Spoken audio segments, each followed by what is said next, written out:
Harihi Om. Om Gananaan Tva Ganapatigum Havamahe Kavyo Kavinam Upamashrabastamo Jeshtarajam Brahmanam Brahmanaspat Anashanbanno Divisida Sadhanam Prano Devi Saraswati Vaje Virbhajini Vati Dinama Mitraya Batho Ganeshaya Namaha Saraswatyai Namaha Shri Gurubhyo Namaha Harihi Om. Om Jnanandamayam Devam Nirmalarspatikatrudhim Adharam Sarva Vidyanam Hayagrivam Yasyat Varada Vakradhyaya Parishatya Parashatham Vignam Nignam Tisatatham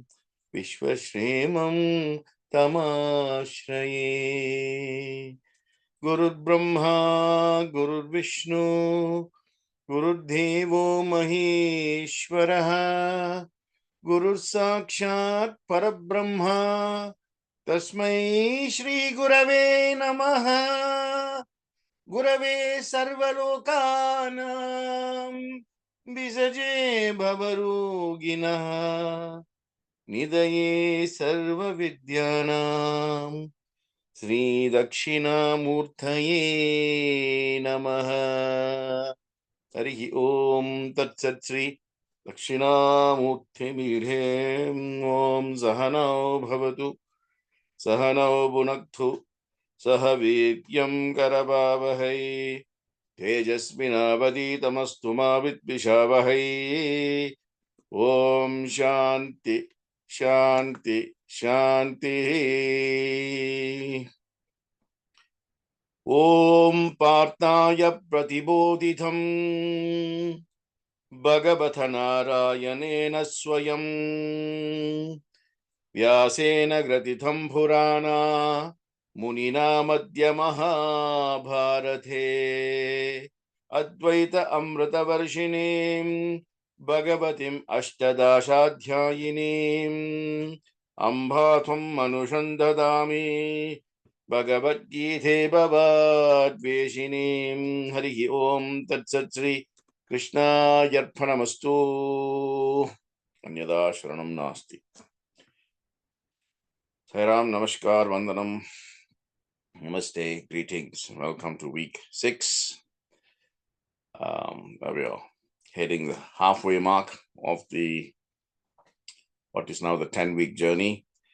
And once again, just to gently remind you all that the purpose of this is to give you a bit more clarity in terms of what the actual teachings were, as opposed to listening to the story. A lot of people listen to Rama Katha or what is happening in the Mahabharata, but they don't extract the lessons and apply those lessons in their life.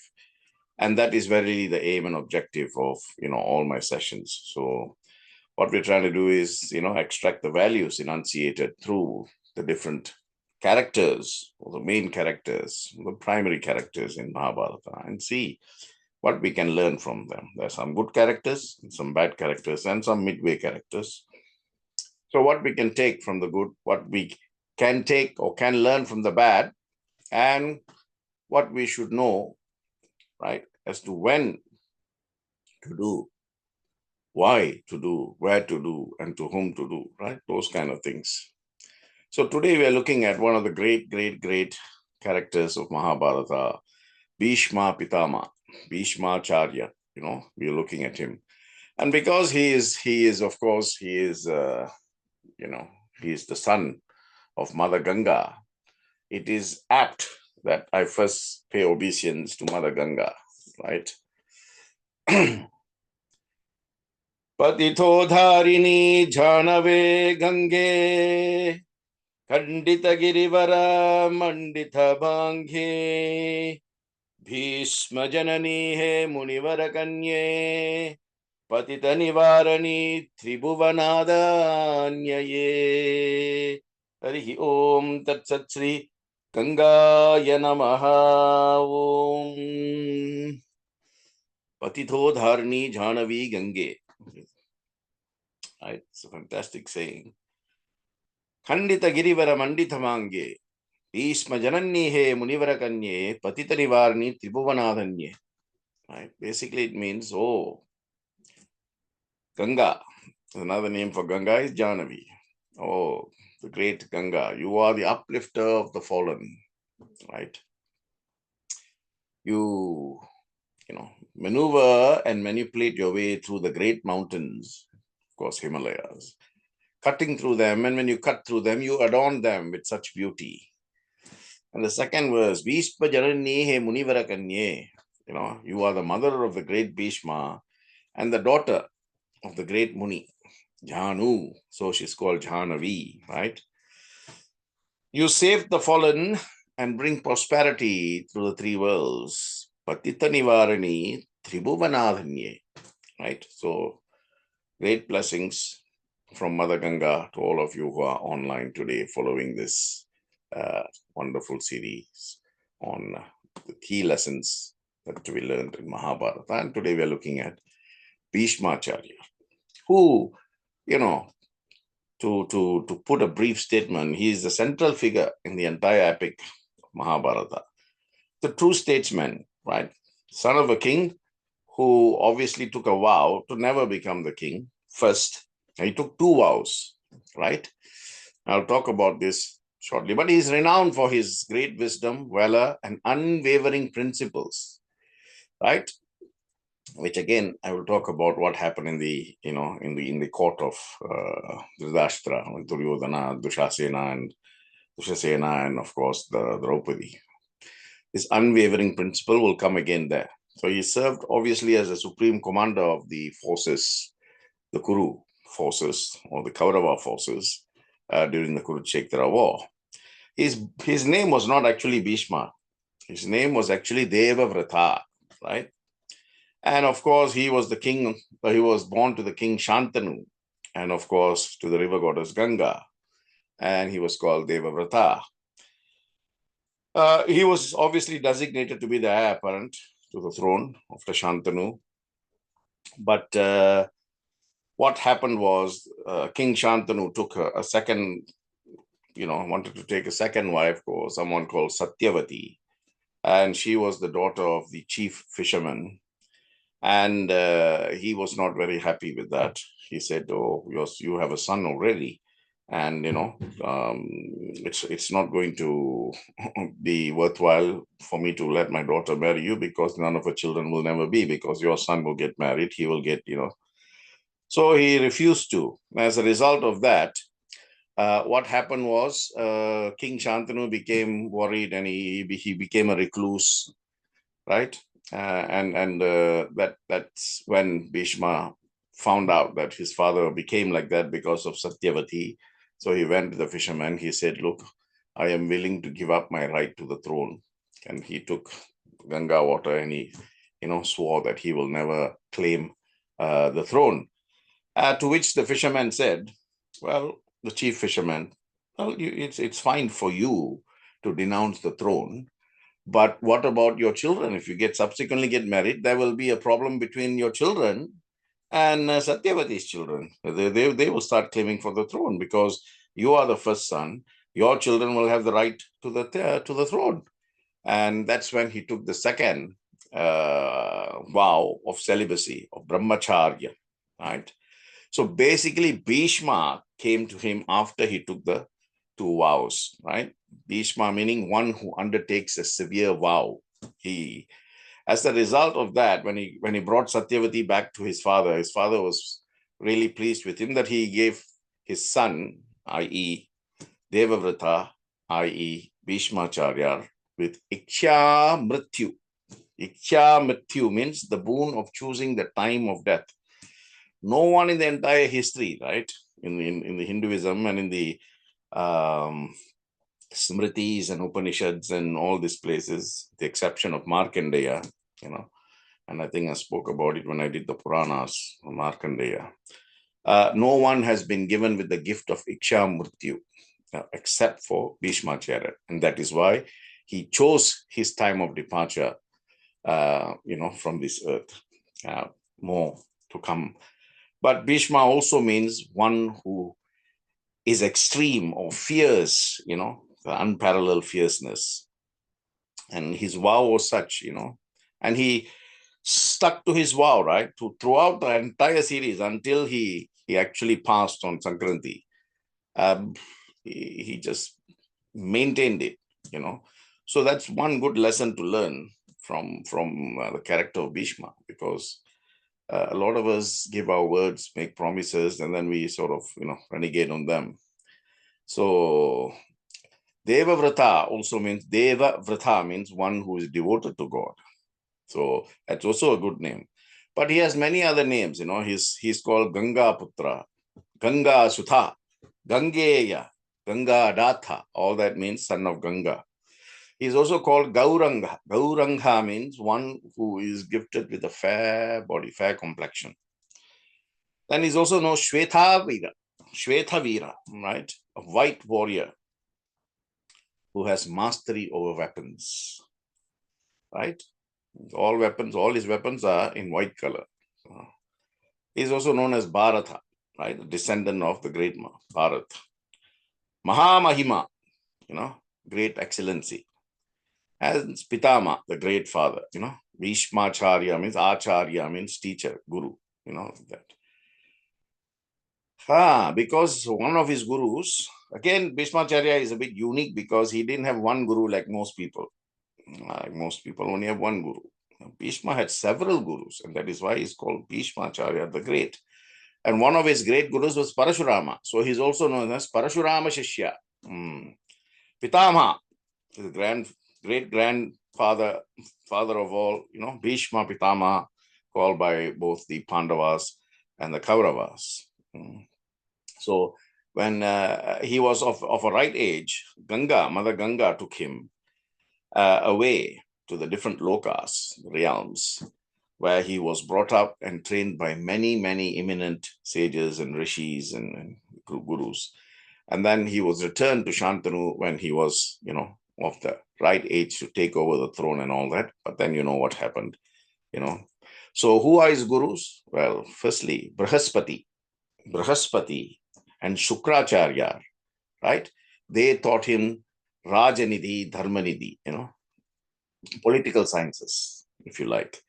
And then you got the great Vashishta, one of the Saptarishis, Vashishta Maharshi, and Chayavana. They taught him Vedas and Vedangas. And then came along Sanat Kumara, right? Sanat Kumara is the eldest son of Brahma. He taught mental and spiritual sciences to Bheeshmacharya.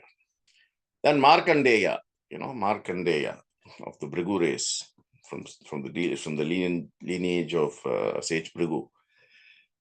He taught him duties, Rajanidhi. Then Parashurama, the son of Jamadagni, taught him, the art of warfare, fighting skills, all of that. And then Indra, Lord Indra, he's the one who gave him all the celestial weapons, gift of weaponry, right? Because he is the Lord of all weapons, so he gives weapons as gifts. So you can see Bhishma had so many gurus, and that is why he's so powerful. And because he had the Iksha Mrityu, he could choose the time of his death.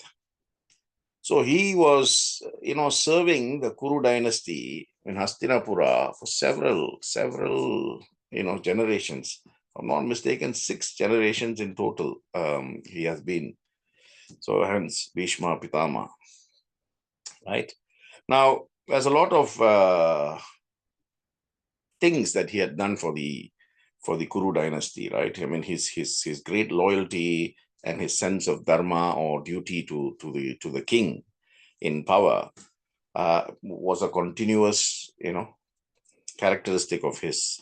his loyalty to the throne bound him ultimately to fight for the Kauravas in the Kurukshetra war. So there he was never 1 minute, because he knows who is right, who is wrong. He taught the Pandavas, he was with them through their growth. He also taught the Kauravas, he was also with them through the growth. So of course, a man of such wisdom and great talent and ability will know who is in the right, who's in the wrong. But his sense of loyalty to the throne is what bound him to serve Duryodhana and to serve the Kauravas in the Kurukshetra war. And we know what happened until the end. But, credit to Bhishma, he never really wanted to harm any of the 5 Pandavas, nor did he want any harm to befall on the Kauravas. So he maintained that throughout the war, and many a times he had lots of exchange of words with Duryodhana, who said, "Why are you not killing of them?" He said, "I'm fighting the war for you. If it is your aim to win, then that is what I'm fighting for, right? Don't tell me who to kill. That is my choice. But you will win the war. I'm fighting towards that." So he managed to always stay above, but still fight for the Kauravas. And that is a question of, an admirable characteristic of the great Bheeshmacharyar. But let me go back to the oath a little bit, right? So King Shantanu was, married to Ganga Devi, and they had a son called Bheeshmacharyar, and she was fine. But she was conditioned to Shantanu was, you should never question me what I do whenever we beget a child. Because she had her own, her own rules. Because she is divine, she cannot be, betrothed to a normal human person. And therefore, there were some things that she could not subject herself to. But she said to him, this is my conditions. If you're happy with it, fine.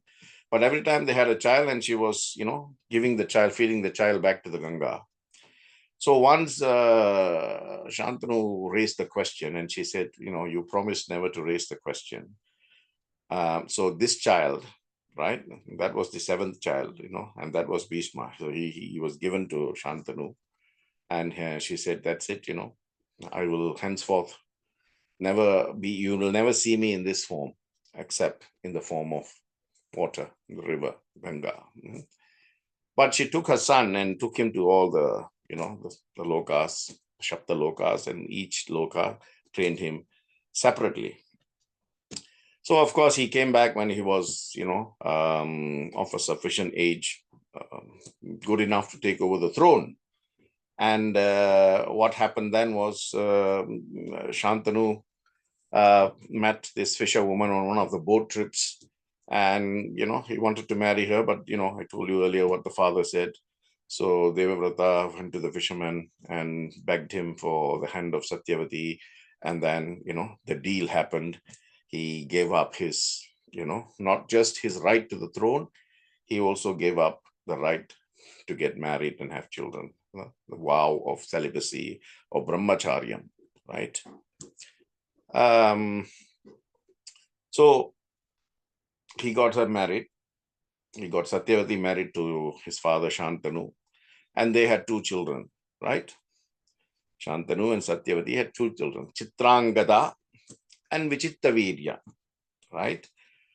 Chitrangada and Vichitravirya. So technically they are his brothers. And Vichitravirya here is important because he is the father of the main characters, Pandu, Dhritarashtra, and Vidura, right?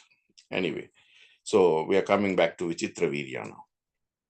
Vichitravirya is the father of Dhritarashtra, Pandu, and Vidura. So after them, of course, the point about who took over the kingdom, I've spoken about this earlier, right? Pandu got to be the king, but he left to the forest, and then Dhritarashtra became the king in line, right? And then when Pandu died, he became confirmed. And of course, the first child of Pandu is Yudhishthira, and the first child of Dhritarashtra is Duryodhana. And there was a problem, who is going to take over? And that's where it all started, right? So anyway, coming back to Bheeshmacharya, right? After Shantanu passed away, Bhishma began to play a more informed and, a more better role in the kingdom. He obviously put his Satyavati's first son Chitrangada as king, and then when Chitrangada's ruling was over, he died, and then Bhishma made Vichitravirya the king, right? And of course, he needed to get Vichitravirya married, so he went to the kingdom of Kashi, and there were three princesses there: Amba, Ambika, and Ambalika. So he wanted to bring them and get them married. So he obviously fought the king of Kashi, because they were just not happy to just give the three princes. And then he took control of the kingdom, and then he held a Swayamvara, right? Where Swayamvara, as you know, what happens is where the princess chooses her bride, her groom, right? Anyway, three people, right? Ambika, Ambalika, and Amba. Now, Ambika and Ambalika consented to marry Vichitravirya. There are no problems, right? But Amba told that she was in love with another king of the Shaubala kingdom. So Bhishma, what he did was he sent her to that kingdom. He said, okay, you don't go. But when she went there, that king refused to marry her, saying that, he didn't get her hand in the Swayamvara, number one. And number two, she was already decided as a result in the Swayamvara to be married to someone else. So number one, he was humiliated in the Swayamvara, so he's not going to marry her. Number two, she's already, fixed for someone else, so he would not marry her. She then went back to Hastinapur and told Bhishma, and Bhishma said, okay, you can still marry Vichitravirya because I brought all three of you for him. But he also refused to marry her because he found out that she was in love with another man. So then Amba told him, Bhishma, you have to marry me now because you are the creator of this entire confusion. So Bhishma said, no, I have taken the vow of brahmacharyam and I will not marry you. So she was very, felt very dejected and hurt and all of that. And she left Hastinapur.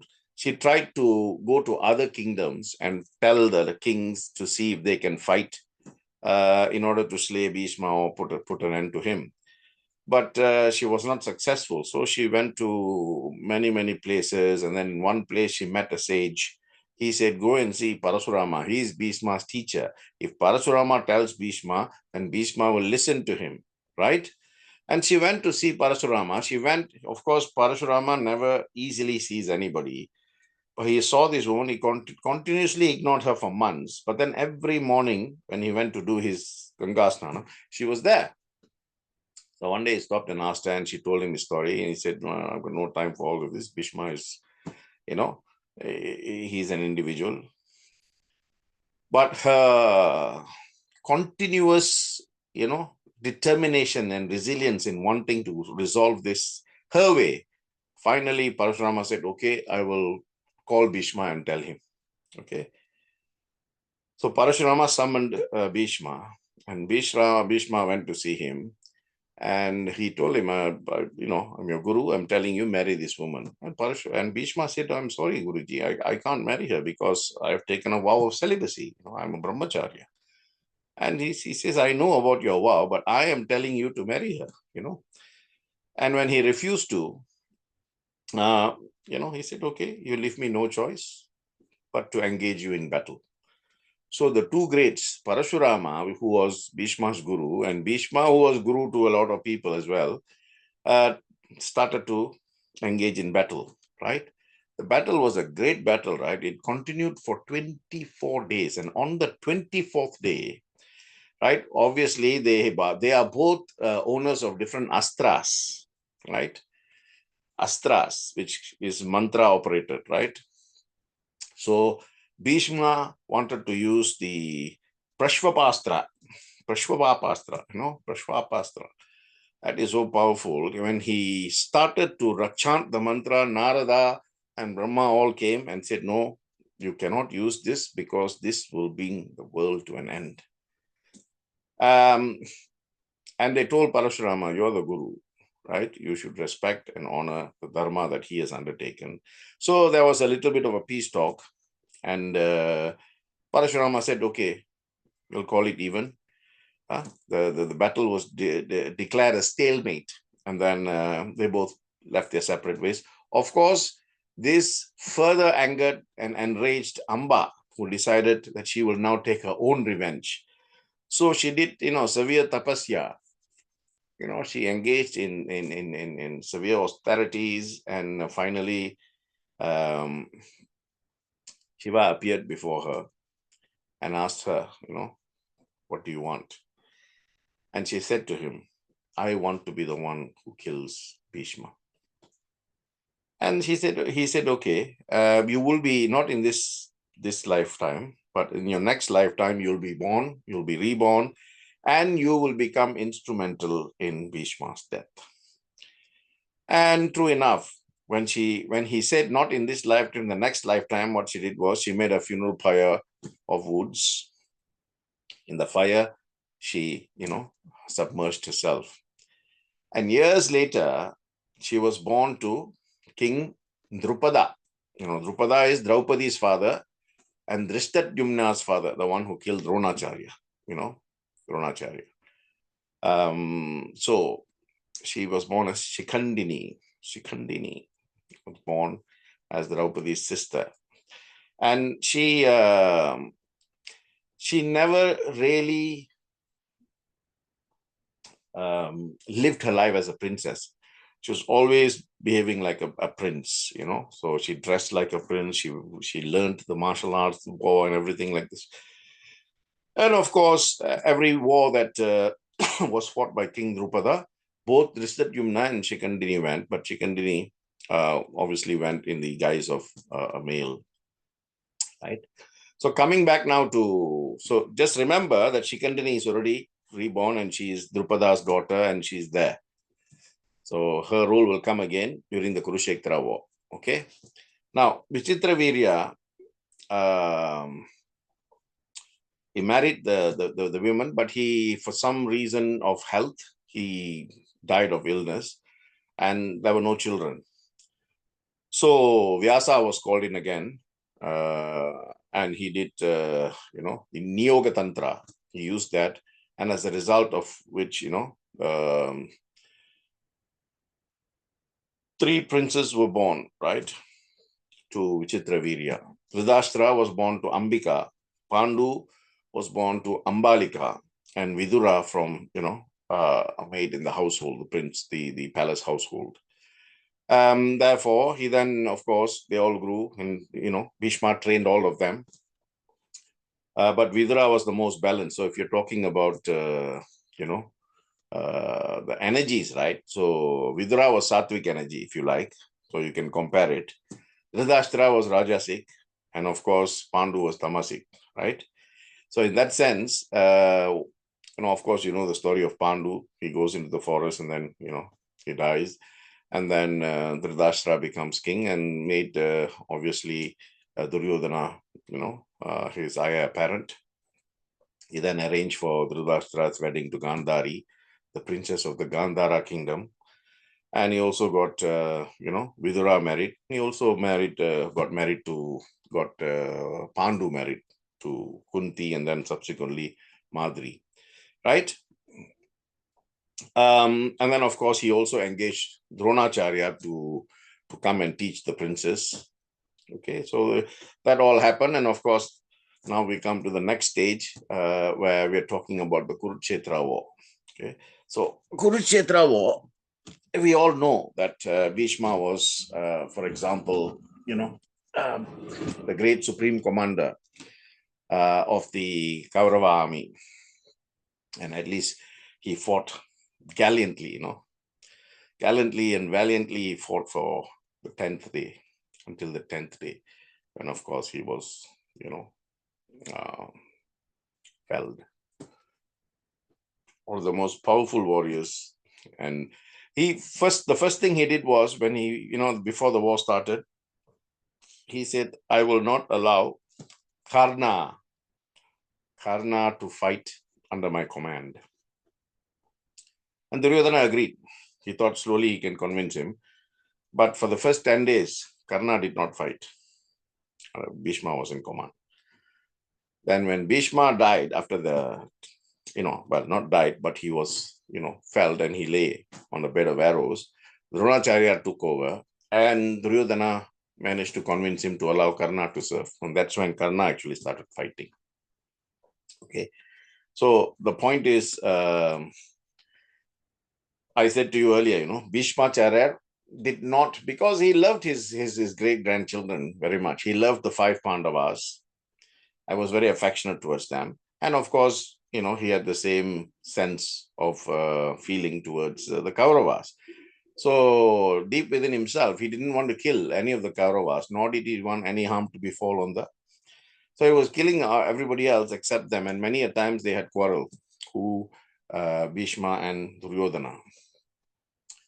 So as a result of which, Bhishma said, okay, tomorrow I will go and fight with Arjuna. So he was fighting, but Arjuna thought, oh my God, this is my Acharya, my Guru, my Pitamaa. How can I fight him? So he was not fighting as fiercely, as vigorously as was Bhishma.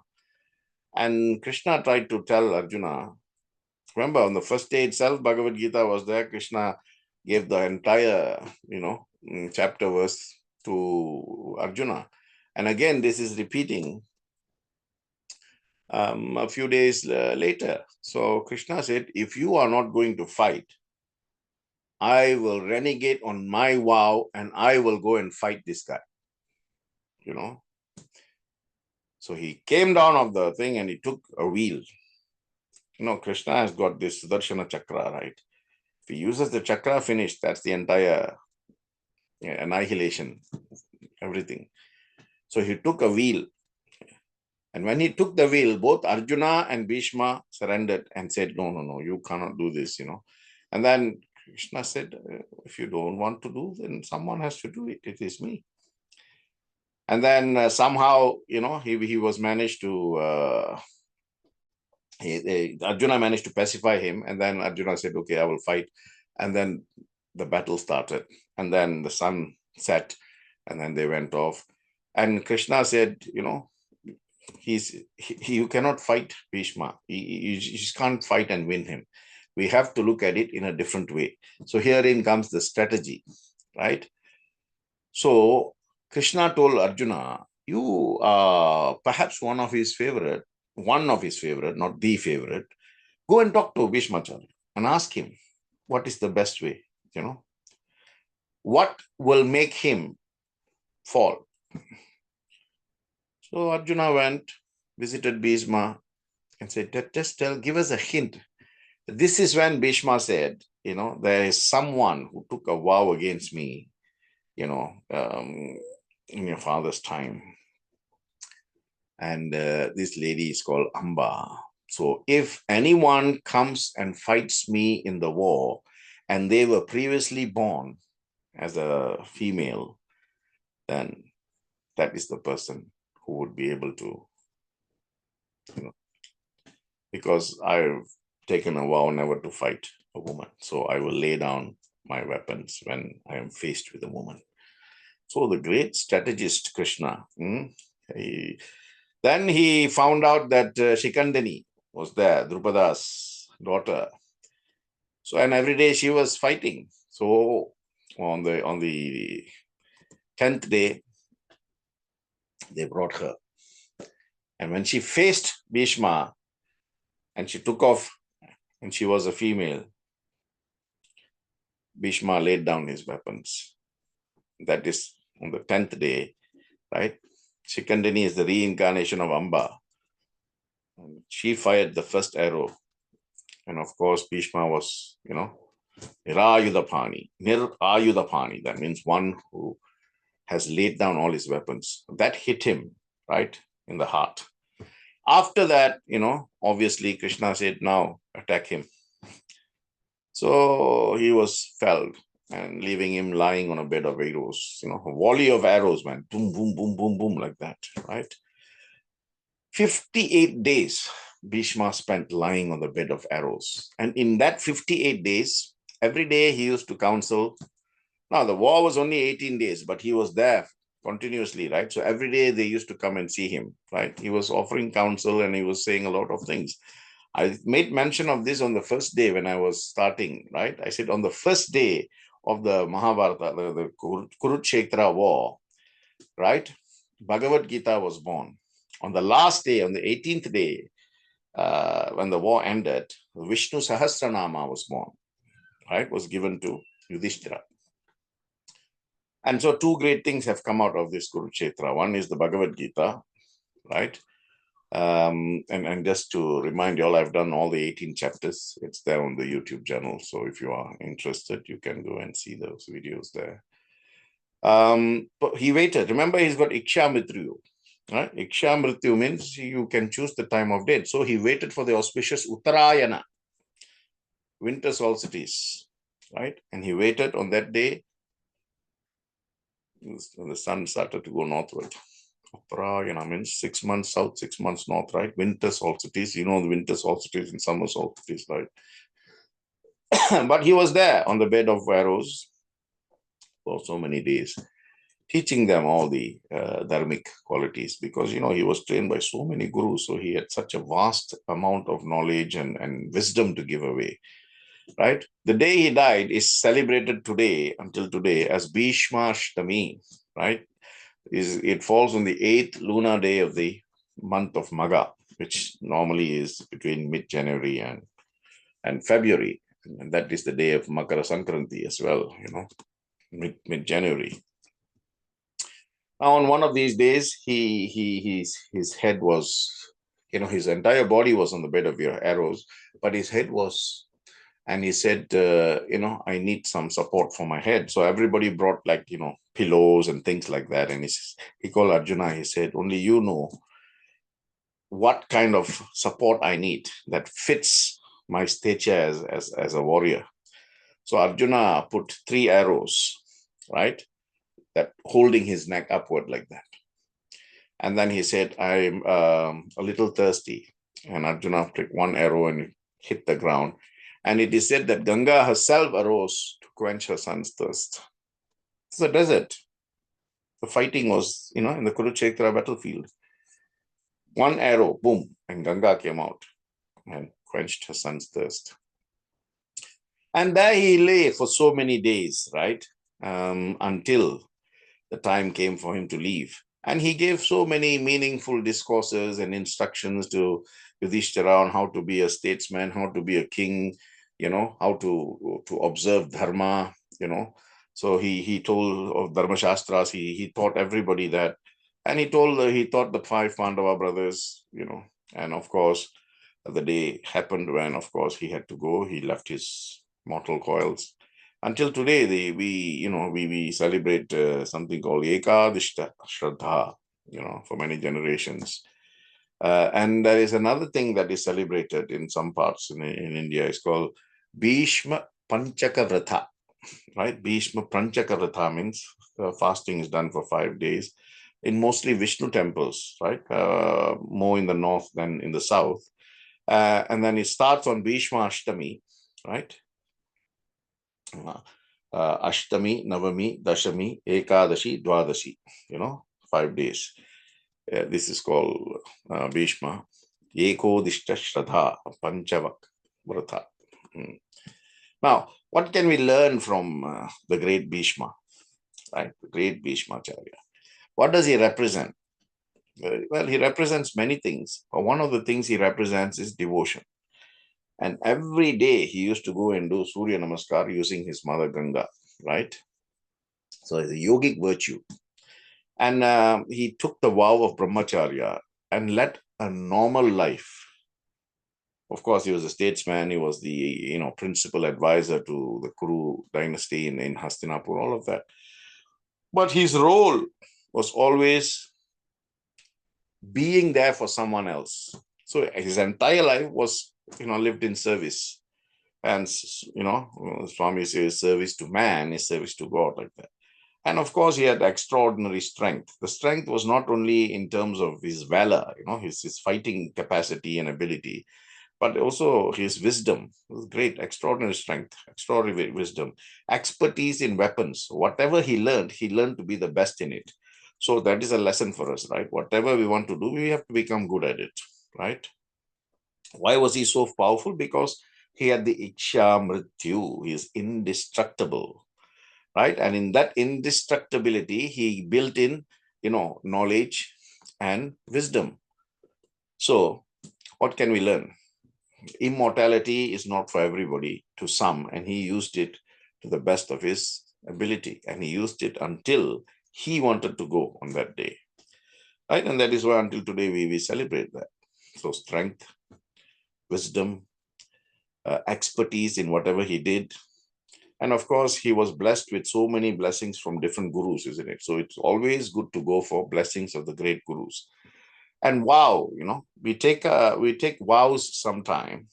I'm going to do this, I'm going to do that, I want to do this, I want to do that, but we never keep it up. So Bhishma is the prime candidate we have to follow when we decide to take a vow. You decide and you make a vow, you got to keep it, right? Otherwise, you accumulate karma for not keeping up your vow, and then you have to come back to serve the fruits of that karma, right? Wisdom and knowledge. What a great statesman, unmatched archery skills, unmatched warrior capacity. His powers and abilities were legendary until today. Bhishma Pitamaa, and Bheeshmacharyar is always, when people talk to him, they talk about, what a great person he was. Formidable warrior, incredible physical strength, divine blessings, exceptional combat skills, immense wisdom. His character in Mahabharata is one of the most spoken about, and he's revered for his unwavering commitment to righteousness and his pivotal role in this epic tale. Now, the point is, unwavering commitment to righteousness. This is what Krishna told him. He said, you have had no fault until the day you refuse to say anything when Draupadi was being molested in Duryodhana's court. For that, your entire life of good character becomes tainted by this one act of failing to question the right dharma.